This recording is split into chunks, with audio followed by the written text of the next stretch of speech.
Assalamualaikum warahmatullahi wabarakatuh. Nah, sekarang kita akan mempelajari sistem periodik unsur dan konfigurasi elektron. Semoga semuanya selalu dalam keadaan sehat walafiat, amin. Nah, jadi setiap benda tuh tersusun atas unsur. Contoh salah satunya yang sering kita temui di kehidupan sehari-hari yaitu air, yaitu H2O yang tersusun dari unsur hidrogen dan oksigen. Nah, sistem periodik unsur atau tabel periodik merupakan tampilan unsur-unsur kimia dalam bentuk tabel.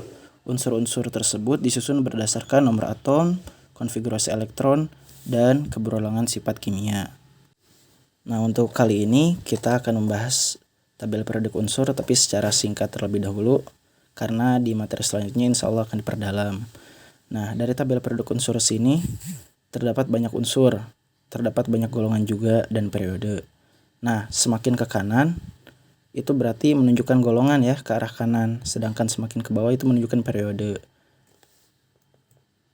Nah, golongan itu merupakan laju vertikal yang berdasarkan kemiripan sifat, sedangkan golongan dibagi dua, ada golongan utama dan golongan B. Golongan A atau golongan utama dan golongan B adalah golongan transisi. Sedangkan periode adalah laju horizontal yang berdasarkan kenaikan nomor atom. Sedangkan periode itu dibagi menjadi 7 periode. Nah, selanjutnya bagaimanakah menentukan golongan dan periode? Nah, untuk menentukannya kita harus memahami dulu mengenai konfigurasi elektron terlebih dahulu.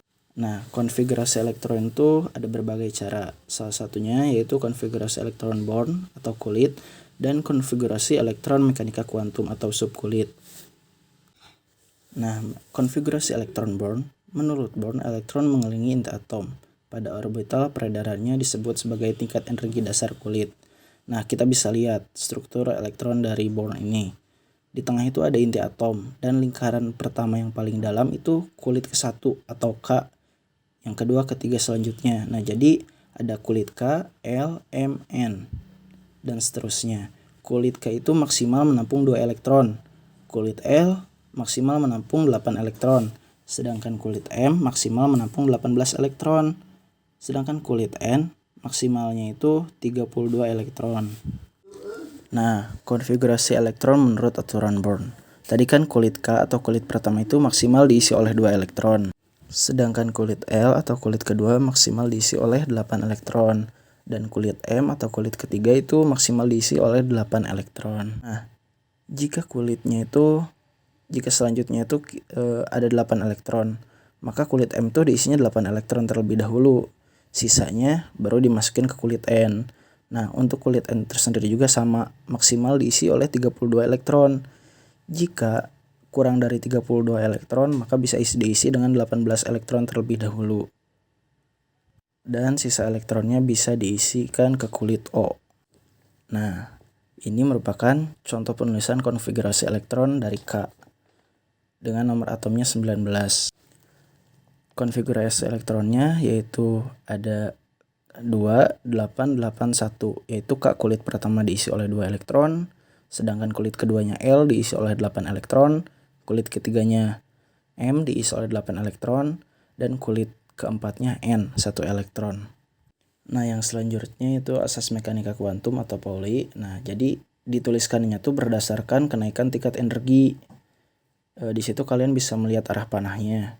Ada 1S2, 2S2, 3S2.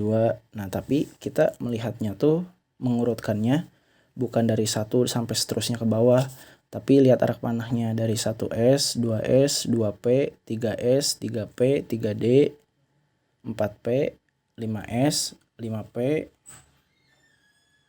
6S, dan seterusnya. Nah, perlu diketahui untuk kulit S itu hanya mengisi 2 elektron. Sedangkan untuk kulit P itu bisa mengisi 6 elektron dan kulit D bisa mengisi 10 elektron. Sedangkan untuk subkulit F itu bisa menampung sekitar 14 elektron. Nah, selanjutnya bagaimana cara menentukan periode dan golongan?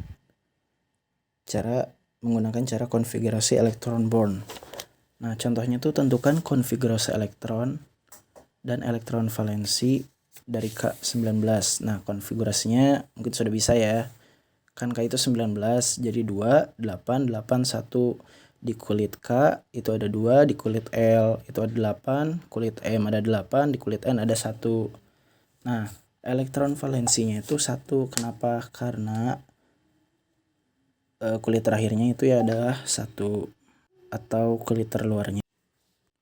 Dari jawaban di atas dapat menentukan golongan dan periode, yaitu golongannya 1A. Kenapa 1A? Karena elektron valensinya 1. Sedangkan periodenya itu periode 4. Kenapa? Karena ada 4 kulit, ada K, L, M, N. Nah, dikarenakan jadi periodenya 4 gitu. Nah, yang selanjutnya menentukan konfigurasi elektron mekanika kuantum. Contohnya, tentukan konfigurasi elektron dan elektron valensi dari 19 atau K.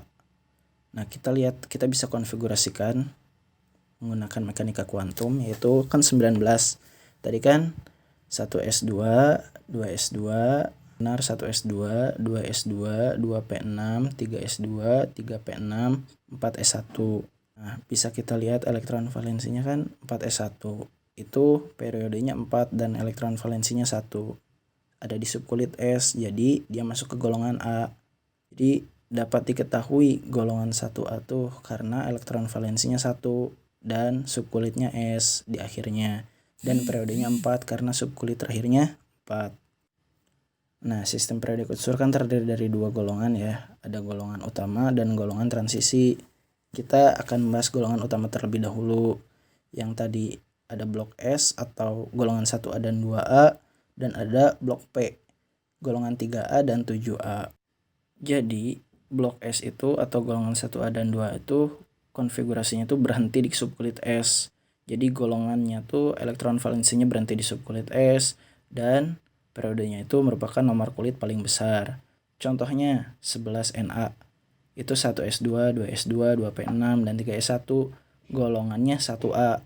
Karena kita bisa dilihat elektron valensinya 1 dan periodenya 3 karena subkulit terakhirnya 3s1, ada 3-nya.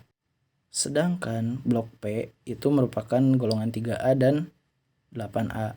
Konfigurasi elektron itu berhenti di subkulit P. Jadi golongan elektron valensinya tuh S tambah P. Contohnya Al. Kan 13, 1s2, 2s2, 2p6, 3s2, dan 3p1. Golongannya merupakan golongan 3A. Kenapa? Karena SP itu.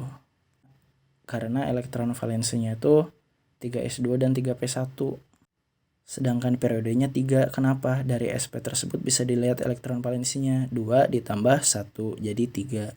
Nah, cukup sekian materi hari ini. Silakan untuk membuat resume dari video ini dan catat contoh soalnya di kertas. Lalu bisa dikirimkan di Google Classroom di tugas. Nah, semoga semuanya selalu dalam keadaan sehat. Kita tutup dengan alhamdulillahirabbil alamin. Jika ada yang ingin ditanyakan, bisa didiskusikan di Google Classroom, ataupun nanti saya akan mengirim link grup WA, mungkin bisa diskusi di grup WA. Pengumpulan terakhir sampai jam 11 siang. Oke, semangat. Terima kasih.